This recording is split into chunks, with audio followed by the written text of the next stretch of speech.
ಅಲ್ಲಿ ಮಕ್ಕಳಿಬ್ರು ನಾಳೆ ಸ್ಪರ್ಧೆಗೆ ಎಲ್ಲ ಸಿದ್ಧತೆ ಮಾಡಿಕೊಂಡು ನೆಮ್ಮದಿಯಾಗಿ ಮಲಗಿದ್ದಾರೆ. ಇಂಥ ಹೊತ್ತಲ್ಲಿ ನೀವು ನೋಡಬೇಕು ಅಂದರೆ ಅದು ನಿಯಮಕ್ಕೆ ವಿರುದ್ಧ. ಅದು ಅಲ್ಲದೆ ನೀವು ನಿಮ್ಮ ಮಗಳ ಪ್ರತಿಸ್ಪರ್ಧಿನ ನೋಡಬೇಕು ಅಂತ ಕೇಳ್ಕೊತಾ ಇದ್ದೀರಾ. ನಾಳೆ ದಿವಸ ಜನಕ್ಕೆಲ್ಲ ಗೊತ್ತಾದರೆ ಸುಮ್ಮನಿರಿ, ತೊಂದರೆ ಆಗುತ್ತೆ. ಆಮೇಲೆ ನಿಮಗೂ ನಮಗೂ ಮುಖಕ್ಕೆ ಅಂತ ಕ್ಯಾಕ ಸುಗಿತಾರೆ. ಏಯ್ ಪಂಚಾಕ್ಷರಿ, ನಾನು ಯಾರು ಅಂತ ಗೊತ್ತಿದ್ದು ಹೀಗೆಲ್ಲ ಮಾತಾಡ್ತಿದ್ಯಾ? ನಾನು ಈ ದೇಗುಲದ ಮುಂದಿನ ಧರ್ಮದರ್ಶಿ. ನನಗೆ ಗೊತ್ತಿದೆ ಜನಗಳನ್ನ ಹೇಗೆ ನಿಭಾಯಿಸ್ಬೇಕು ಅಂತ. ತೆಗೆಯ ಬಾಗ್ಲಲ್ಲ.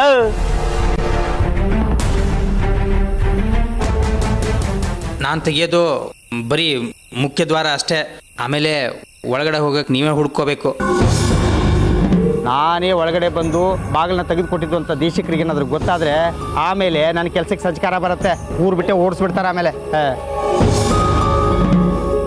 ನೋಡಿ, ನೀವು ಬಾಗಿಲು ತೆಗಿಲ್ಲ ಅಂದರೆ ನಾನು ಬಿಡಲ್ಲ ಅಂತ ಗೊತ್ತು. ಆದರೂ ನಿಮ್ಮನ್ನು ಕೇಳ್ಕೊತಾ ಇದ್ದೀನಿ, ದಯವಿಟ್ಟು ಈ ವಿಷಯದಲ್ಲಿ ಮಾತ್ರ ನನ್ನನ್ನು ನೀವೇ ಕಾಪಾಡಬೇಕು. ಅದನ್ನೆಲ್ಲ ನಾನು ನೋಡ್ಕೋತೀನಿ. ಈಗ ನಾನು ಹೇಳ್ದಷ್ಟು ಮಾಡು. ಸರಿ ಆಯ್ತು ಚಿಕ್ಕ ಯಜಮಾನ್ರೆ.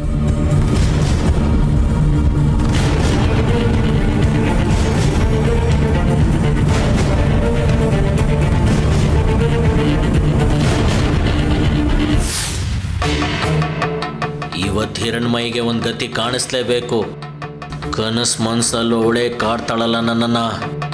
ನಾನು ಯಾವತ್ತೂ ಇಷ್ಟು ಗೊಂದಲವಾಗಿರಲಿಲ್ಲ. ಹಿಮಾಲಯದಲ್ಲಿ, ಕಾಶಿಯಲ್ಲಿ ಎಂತೆಂಥ ಘೋರ ತಪಸ್ಸನ್ನು ಮಾಡಿ ಎಷ್ಟೋ ದೇವತೆಗಳನ್ನ ಹೋಲಿಸ್ಕೊಂಡಿದ್ದೀನಿ. ಆಗ ಯಾವತ್ತೂ ನನ್ನ ದೃಢತೆ ವಿಚಲಿತವಾಗಿರಲಿಲ್ಲ. ಈಗ ಇಲ್ಲಿ ಒಂದು ಚಿಕ್ಕ ಹುಡುಗಿ ನನ್ನನ್ನು ಕಾಡ್ತಿದ್ದಾಳೆ. ನನ್ನ ಮಗಳನ್ನ ಎಷ್ಟು ಕಂಗೆಡ್ಸಿದಾಳಲ್ಲ. ಇವತ್ತು ಅವಳ ಕತೆ ಮುಗಿಸ್ಲೇಬೇಕು. ನನ್ನ ಮಂತ್ರ ಶಕ್ತಿ ಏನು ಅಂತ ಅವಳಿಗೆ ತೋರಿಸ್ತೀನಿ. ಅದು ಯಾವ ಅಮ್ಮನವ್ರು ಕಾಪಾಡ್ತಾರೋ ಅವಳನ್ನ ನಾನು ನೋಡ್ತೀನಿ.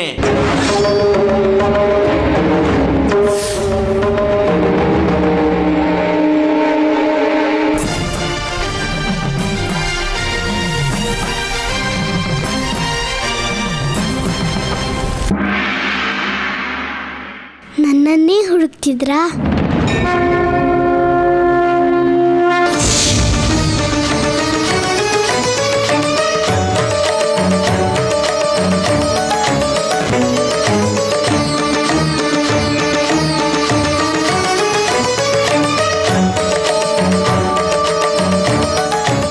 ನೀನು ಇಲ್ಲಿ?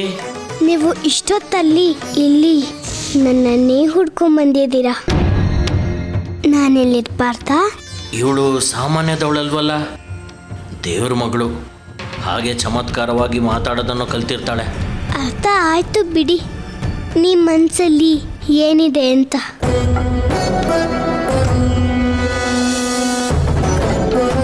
ನನ್ನ ಮನಸ್ಸನ್ನ ಅರ್ಥ ಮಾಡ್ಕೊಂಡಿರೋಳು ನೀನು ಕೊಟ್ಟಿರೋ ಮಾತನ್ನ ಮರ್ತಿದ್ಯಲ್ಲ. ಸರಿಗಿದ್ಯಾ ಇದು? ನೀನು ಮಾಡಿದ್ ಸರಿಗಿದ್ಯಾ? ನಾನು ಏನು ಮಾತು ಕೊಟ್ಟಿದ್ದೆ ಅಂತ ಸ್ವಲ್ಪ ಹೇಳಿ. ಈ ಸ್ಪರ್ಧೆಯಲ್ಲಿ ನೀನು ಭಾಗವಹಿಸಲ್ಲ ಅಂತ ನೀನು ಮತ್ತೆ ನಿನ್ನ ತಾಯಿ ರಶ್ಮಿ ಮಾತು ಕೊಟ್ಟಿದ್ರಿ ತಾನೆ? ಹೌದು, ನಾವು ಮಾತು ಕೊಟ್ಟಿದ್ದು ನಿಜ. ಆದರೆ ಮತ್ತೆ ನಿಮ್ಮ ಹೆಂಡತಿನೇ ನನ್ನನ್ನು ಈ ಸ್ಪರ್ಧೆಗೆ ಆಹ್ವಾನ ಮಾಡಿದ್ದು. ಮಾತು ತಗೊಂಡಿದ್ದು ನೀವೇ, ಮಾತು ಮುರಿದಿದ್ದು ನೀವೇ ಅಲ್ವಾ? ಹೋಗ್ಲಿ, ಅದನ್ನ ಬಿಡಿ. ಈಗ ಇಲ್ಲಿವರೆಗೂ ನನ್ನನ್ನು ಹುಡ್ಕೊಂಡ್ಬಂದಿದ್ದ ಉದ್ದೇಶ ಏನು? ನಾಳೆ ದೇಶಿಕರು ಇದು ಅಂತಿಮ ಪಂದ್ಯ ಅಂತ ಘೋಷಣೆ ಮಾಡೋಕ್ಕಿಂತ ಮುಂಚೆನೆ ನಾನು ಈ ಪಂದ್ಯದಲ್ಲಿ ಜೈಗೊಳಿಸೋಕ್ಕಾಗಲ್ಲ, ಅದಕ್ಕೆ ಅರ್ಧದಲ್ಲೇ ಬಿಟ್ಟು ಹೋಗ್ತಾ ಇದ್ದೀನಿ ಅಂತ ನೀನು ಘೋಷಣೆ ಮಾಡಿ ಪಂದ್ಯನ ಅರ್ಧಕ್ಕೆ ಬಿಟ್ಟು ಹೋಗಬೇಕು. ಇಲ್ಲಿವರೆಗೂ ನಾನು ಜಯಿಸ್ಕೊಂಡ್ಬಂದು ಈಗ ನಾನು ಬಿಟ್ಟೋದ್ರೆ ಎಲ್ಲರೂ ನನ್ನನ್ನು ಹಿಡಿ ಅನ್ನಲ್ವಾ? ಅದನ್ನ ಬಿಡಿ. ನಾನು ಯಾಕೆ ಈ ಪಂದ್ಯನ ಬಿಟ್ಟು ಹೋಗ್ಬೇಕು? ಯಾಕೆ ಅಂದರೆ ನನ್ನ ಮಗಳು ಗೆಲ್ಲಬೇಕು. ಅವಳು ಇದುವರೆಗೂ ನಿನ್ನಿಂದ ಯಾವ ಪಂದ್ಯನೂ ಗೆದ್ದಿಲ್ಲ. ನೀನು ಗೆಲ್ಲೋದಕ್ಕೂ ಬಿಟ್ಟಿಲ್ಲ. ನಿನಗೆ ದೈವ ಬಲ ಇದೆ, ಅದು ನನಗೆ ಚೆನ್ನಾಗಿ ಗೊತ್ತಿದೆ. ಆದರೆ ನಾಳೆ ದಿನ ಈ ಅಂತಿಮ ಪಂದ್ಯದಲ್ಲಿ ನೀನು ನನ್ನ ಮಗಳಿಗೆ ಎದುರಾಳಿ ಆದರೆ ನಾನು ನಿಂಗೆ ಏನು ಮಾಡೋಕ್ಕೂ ಸಹಿಸೋದಿಲ್ಲ. ನಿನಗೆ ದೈವ ಬಲ ಇದ್ದರೆ ನನಗೆ ಮಂತ್ರಶಕ್ತಿ ಬಲ ಇದೆ, ಯೋಚನೆ ಮಾಡು. ಸಂತೋಷ. ನಿಮಗೆ ಮಂತ್ರಶಕ್ತಿ ಬಲವಿರೋದು ತುಂಬ ಸಂತೋಷ. ನೀವು ಅದನ್ನು ದುಷ್ಟ ಕೆಲಸಕ್ಕೆ ಬಳಸ್ಕೊಳ್ಳೋದು ತಪ್ಪಲ್ವಾ? ಯಾವ್ದು ಸರಿ ಇಲ್ಲ ಅಂತ ನಿನ್ನಿಂದ ನಾನು ಬೋಧನೆ ಮಾಡ್ಕೋಬೇಕಾಗಿಲ್ಲ. ಈಗ ನಾನು ಹೇಳಿದ್ದನ್ನ ನೀನು ಮಾಡಬೇಕು ಅಷ್ಟೇ. ಯಾಕೆ? ನಿಮ್ಮ ಮಗಳು ಗೆಲ್ಲೋದಿಲ್ಲ ಅಂತ ನಿಮಗೆ ಖಾತ್ರಿ ಆಗೋಯ್ತಾ? ಅದಕ್ಕೆ ಈ ವಾಮ ಮಾರ್ಗನ ಹುಡ್ಕೊಂಡ್ಬಂದಿದ್ದೀರಾ? ಏಯ್, ಅದು ನನ್ನಿಷ್ಟ. ಈಗ ನಾನು ಹೇಳಿದ್ದನ್ನ ಮಾಡ್ತೀಯ ಇಲ್ವೋ ಅದನ್ನ ಹೇಳು. ಅವತ್ತು ನಿಮ್ಮ ಹೆಂಡತಿ ದೇವಿಕಾ ಅವರು ನಿನ್ನ ಸ್ಪರ್ಧೆಯಲ್ಲಿ ಭಾಗವಹಿಸಿದ್ರು. ನಿಮ್ಮ ಮಗಳನ್ನ ನೀವು ಗೆಲ್ಲಿಸ್ತೀರ ಅಂತ ಸವಾಲು ಹಾಕೋದ್ರು. ಅದನ್ನ ನಿಮಗೆ ಹೇಳಿರ್ತಾರೆ, ಪ್ರಯತ್ನ ಪಡಿ, ನೋಡೋಣ. ನಿಮ್ಮ ಮಗಳಿಗೆ ನೀವು ಜೊತೆ ಆದ್ರೆ ಹಿರಣ್ಮಯ್ಗೆ ಅಮ್ಮನವ್ರ ಜೊತೆ ಇರ್ತಾರೆ.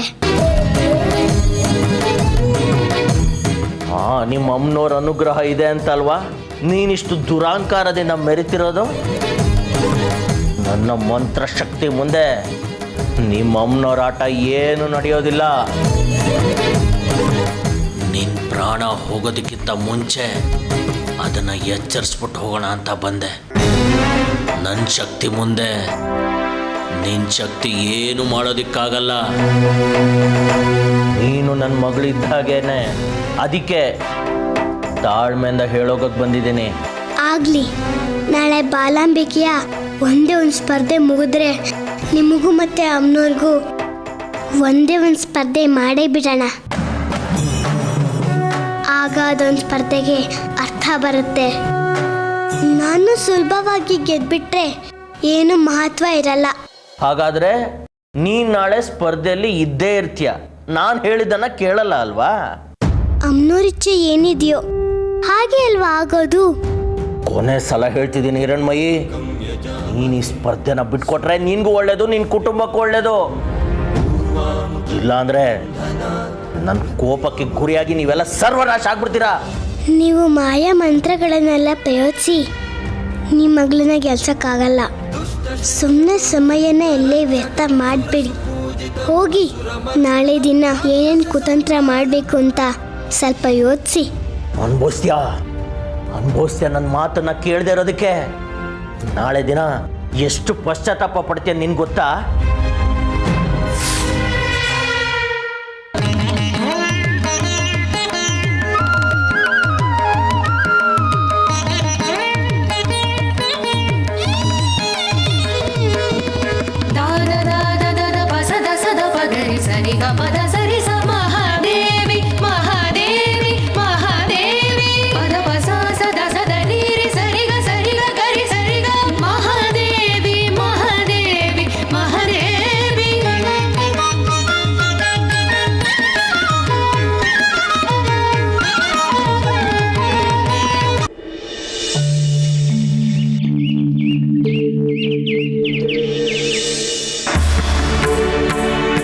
ಅಮ್ಮ, ಎದ್ದೇಳಮ್ಮ, ಬೆಳಗಾಯ್ತು.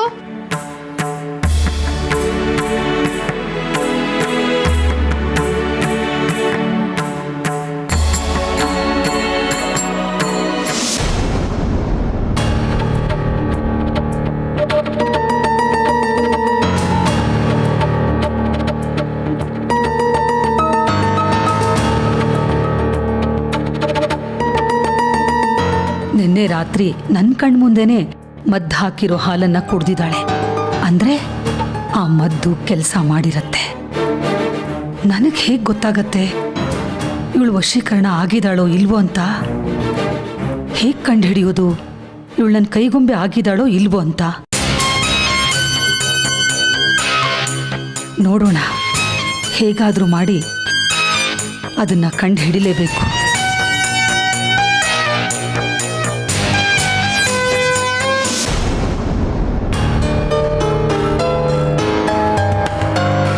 ಏನಮ್ಮ ಹಾಗೆ ನೋಡ್ತಾ ಇದೀಯಾ? ಕಾಫಿ ಗಿಫಿ ಮಾಡ್ಕೊಡ್ಲಾ? ಅಯ್ಯೋ ಬೇಡ ಕಣೆ, ಈಗ ತಾನೇ ಎದ್ದಿದ್ದೀನಿ. ಇನ್ನು ಹಲ್ಲು ಉಜ್ಜಿಲ್ಲ, ಮುಖ ತೊಳೆದಿಲ್ಲ. ಒಂದೇ ಸತಿ ಸ್ನಾನ ಆದಮೇಲೆ ಕುಡಿತೀನಿ ಬಿಡು. ಅದು ಸರಿ, ನೀನೇನು ಇಷ್ಟು ಬೇಗ ಎದ್ಬಿಟ್ಟಿದೀಯಾ? ಬೇಗ ಬೇಗ ತಯಾರಾಗಿ ದೇವಸ್ಥಾನಕ್ಕೆ ಹೋಗ್ಬೇಕಲ್ವಾ, ಅದಕ್ಕೆ. ನಿನಗೆ ತಿಂಡಿ ಗಿಂಡಿ ಎಲ್ಲ ಮಾಡಿಟ್ಟು ಹೋಗ್ತೀನಿ. ನಿನಗೆ ಆಮೇಲೆ ತೊಂದರೆ ಆಗ್ಬಾರ್ದಲ್ವಾ? ಬೇಡ ರಶ್ಮಿ, ನನಗೆ ಅಂತ ಏನು ಮಾಡಬೇಡ ಕಣೆ. ಆಸ್ಪತ್ರೆಯಲ್ಲಿ ಆ ಮಾತ್ರೆ ನುಂಗಿ ಮೈಯೆಲ್ಲ ವಿಷ ಸೇರಿದಂಗೆ ಆಗ್ಬಿಟ್ಟಿದೆ. ಒಂದು ದಿವಸ ಉಪವಾಸ ಇರ್ತೀನಿ, ಎಲ್ಲ ಸರಿ ಹೋಗತ್ತೆ ಬಿಡು. ಹಾಗಾ?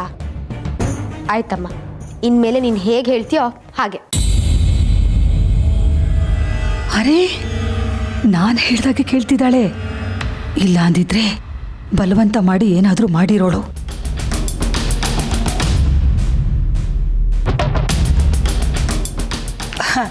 ರಶ್ಮಿ, ಏನು ಗೊತ್ತೇನೆ, ಭಾಳ ಉಪವಾಸ ಇದ್ರೂ ತೊಂದರೆ ಆಗತ್ತೆ ಕಣೆ. ನೀನು ಒಂದು 4-5 ಲೋಟ ಕಾಫಿ ಮಾಡಿ ಫ್ಲಾಸ್ಕಿಗೆ ಸೇರಿಸಿಟ್ಬಿಡು. ನನಗೆ ಹಸುವಾದಾಗೆಲ್ಲ ಒಂದು ಗುಟಕ್ಕೆ ಕುಡಿತೀನಿ. ಆಯ್ತಮ್ಮ, ಹಾಗೆ ಆಗಲಿ. ಒಂದು 5-6 ಲೋಟ ಕಾಫಿ ಮಾಡಿ ಇಟ್ಬಿಡ್ತೀನಿ. ನಿನಗೆ ಯಾವಾಗ ಬೇಕೋ ಕುಡ್ಕೊ. ಅಲ್ಲಿಗೆ ನಾನು ಕೊಟ್ಟಿರೋ ಮದ್ದು ಕೆಲಸ ಮಾಡ್ತಿದೆ ಅಂದರೆ, ನಾನು ಹೇಳಿದ ತಕ್ಷಣ ನಾನು ಹೇಳಿದ ಹಾಗೆ ಕೇಳ್ತಿದ್ದಾಳೆ ಅಂದರೆ ವಶೀಕರಣದ ಕೆಲಸ ಶುರುವಾಗಿದೆ. ಇಲ್ಲ ಅಂದಿದ್ರೆ ಅದು ಬೇಡ, ಇದು ಬೇಡ, ಅದು ಯಾಕೆ, ಇದು ಯಾಕೆ ಅಂತ 108 ಕೊಂಕು ತೆಗೆದಿರೋಳು. ರಶ್ಮಿ, ಆ ಹಿರಣ್ಮಯಿ ಇದ್ದಾಳಲ್ವೇನೆ? ಅಮ್ಮ,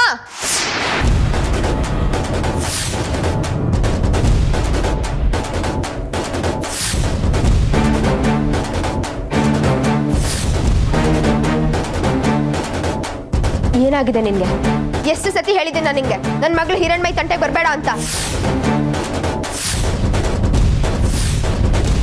ಅಯ್ಯಯ್ಯೋ, ಇವಳಿಗೆ ವಶೀಕರಣ ಕೆಲಸ ಮಾಡಿದೆ ಅನ್ಕೊಂಡ್ರೆ, ಇವಳ ಮರಿ ರಾಕ್ಷಸಿ ಹೆಸರು ಹೇಳಕ್ಕೂ ಬಿಡದೆ ಇವಳೇ ರಾಕ್ಷಸಿ ಥರ ಆಡ್ತಿದ್ದಾಳಲ್ಲ. ಯಾಕೆ ನೀನು ಅವಳ ಸುದ್ದಿಗೆ ಬರ್ತೀಯಾ? ಯಾಕೆ ನಿನಗೆ ಅವಳು ಕಂಡ್ರೆ ಆಗಲ್ಲ?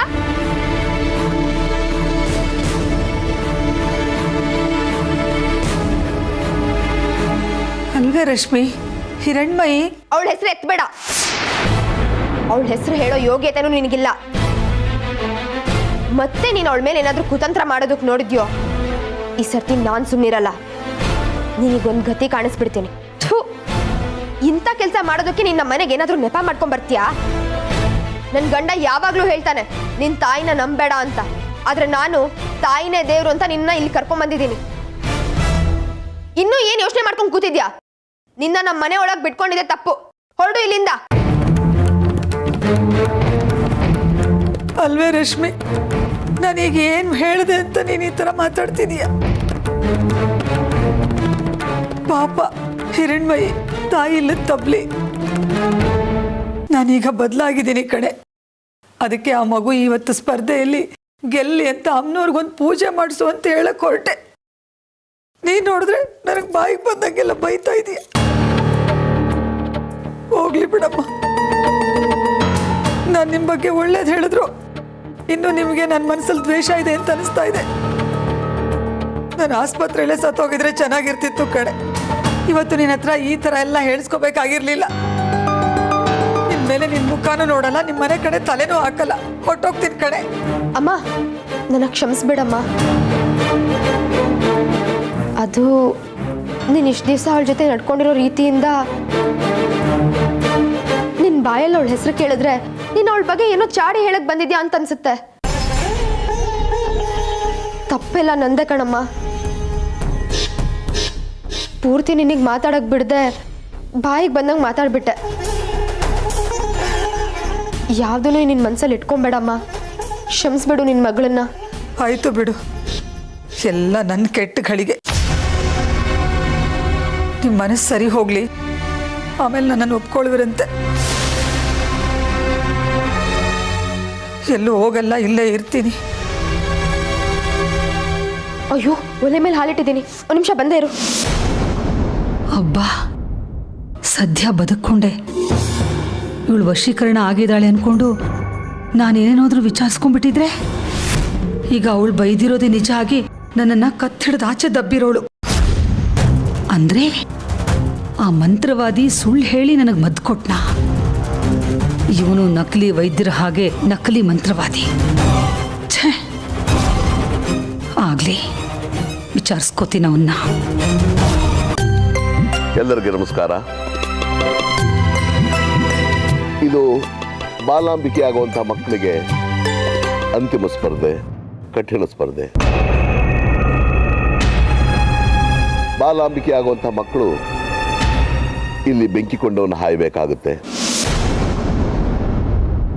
ಆದರೂ ಈ ಸ್ಪರ್ಧೆ ಮಕ್ಕಳಿಗೆ ತುಂಬ ಕಠಿಣವಾಗಿದೆ, ಅಪಾಯಕಾರಿಯಾಗಿದೆ ಅಂತ ನಮ್ಮ ಕಮಿಟಿಯವರು ನಿರ್ಧರಿಸಿ ಅಂತಿಮ ಸ್ಪರ್ಧೆಯಲ್ಲಿ ಭಾಗವಹಿಸಬೇಕಾಗಿರೋ ಮಕ್ಕಳ ಹೆಸರುಗಳನ್ನು ಚೀಟಿಯಲ್ಲಿ ಬರೆದು ಅದನ್ನು ತಾಯಿ ಮುಂದೆ ಇಡುವಂತೆಯೂ, ಆ ನಂತರ ಯಾವ್ದಾದ್ರು ಒಬ್ಬ ಧರ್ಮಿಷ್ಠ ವ್ಯಕ್ತಿ ಆ ಚೀಟಿಯನ್ನು ಎತ್ತೋದ್ರ ಮೂಲಕ ಆ ಚೀಟಿಯಲ್ಲಿ ಯಾರ ಹೆಸರು ಬರೆದಿರುತ್ತೋ ಅವರೇ ಬಾಲಾಂಬಿಕೆ ಅಂತ ನಿರ್ಧರಿಸಬೇಕು ಅಂತ ಸೂಚಿಸಲಾಗಿದೆ.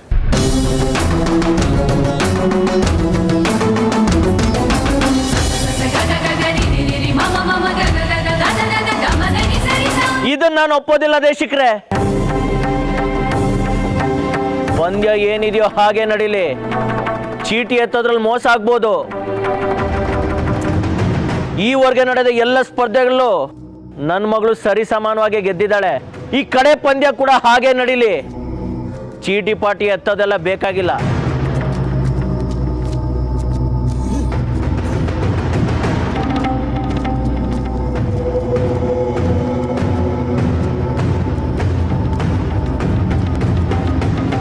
ಇಲ್ಲ ಇಲ್ಲ, ಚಂದ್ರಧರ್ ಅವ್ರ ಮಾತು ನಾನು ಒಪ್ಪೋದಿಲ್ಲ. ಇಷ್ಟು ಅಪಾಯಕಾರಿ ಸ್ಪರ್ಧೆ ಇಲ್ಲಿ ಮೊದಲೇ ಇತ್ತು ಅಂತ ಗೊತ್ತಿದ್ರೆ ನನ್ನ ಮಗಳನ್ನ ಬಾಲಾಂಬಿಕೆ ಸ್ಪರ್ಧೆಗೆ ಬಿಡ್ತಾನೆ ಇರಲಿಲ್ಲ. ನೋಡು ತಾಯಿ, ನಾವು ಅದನ್ನೇ ಹೇಳ್ತಿರೋದು. ಇವರೆಲ್ಲ ಪುಟ್ಟ ಮಕ್ಕಳು, ಇವ್ರಿಗಿಂತ ದೊಡ್ಡ ಸವಾಲುಗಳು ಬೇಡ ಅಂತ. ನೋಡು ಚಂದ್ರಧರ, ಮಕ್ಕಳು ಅನವಶ್ಯಕವಾಗಿ ಅಪಾಯಕ್ಕೆ ಸಿಲುಕಬಾರ್ದು. ಆ ದೃಷ್ಟಿಯಿಂದ ನಾವು ಇದನ್ನು ಹೇಳ್ತಾ ಇದ್ದೀವಿ, ಅರ್ಥ ಮಾಡ್ಕೊ. ಅದೆಲ್ಲ ಗೊತ್ತಿಲ್ಲ, ಪಂದ್ಯ ನಡೀಲೇಬೇಕು.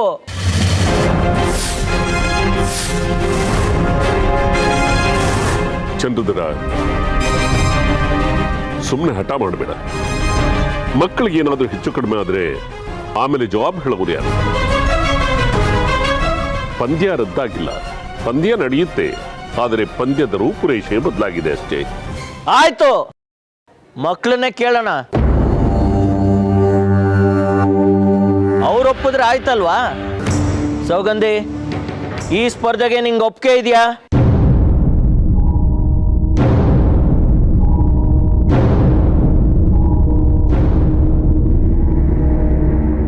ಹ್ಞೂ ಅಪ್ಪ, ನಾನು ಸಿದ್ಧವಾಗಿದ್ದೀನಿ.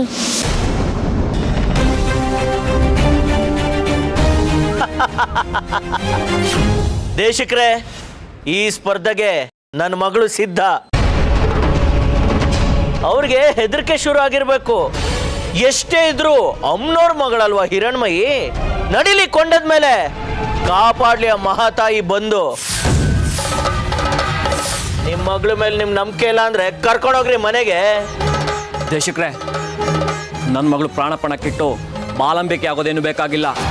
ಪೂಜೆ ಉತ್ಸವ ಅಲ್ಲ, ಅವ್ರ ಮಗಳಿಗೆ ಆಗಲಿ. ನನ್ನ ಮಗಳು ಜೀವಂತವಾಗಿ ಕಣ್ಣೆ ತೆಗಿದ್ರೆ ಅದೇ ನಿತ್ಯ ಬಾಲಾಂಬಿಕೆ. ಬಾ ಹಿರಣ್ಮಯಿ, ಹೋಗೋಣ. ನನ್ನನ್ನು ಕ್ಷಮಿಸ್ಬಿಡು, ನಾನು ಹೀಗೆ ದೊಡ್ಡವ್ರ ಮಧ್ಯೆ ಮಾತಾಡ್ತಿರೋದಿಕ್ಕೆ. ನಾನು ಸ್ಪರ್ಧೆಯಿಂದ ಹಿಂಸರ ಮಾತೇ ಇಲ್ಲ.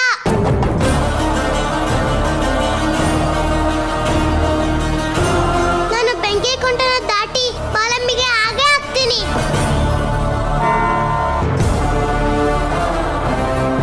ದಯವಿಟ್ಟು ನನ್ನ ತಡಿಬೇಡಿ. ನಾನು ನಂಬಿರೋ ಮಹಾತಾಯಿ ನನ್ನನ್ನು ಕೈ ಬಿಡಲ್ಲ. ಆ ಮಹಾತಾಯಿ ನನ್ನನ್ನು ಕಾಪಾಡ್ತಾಳೆ.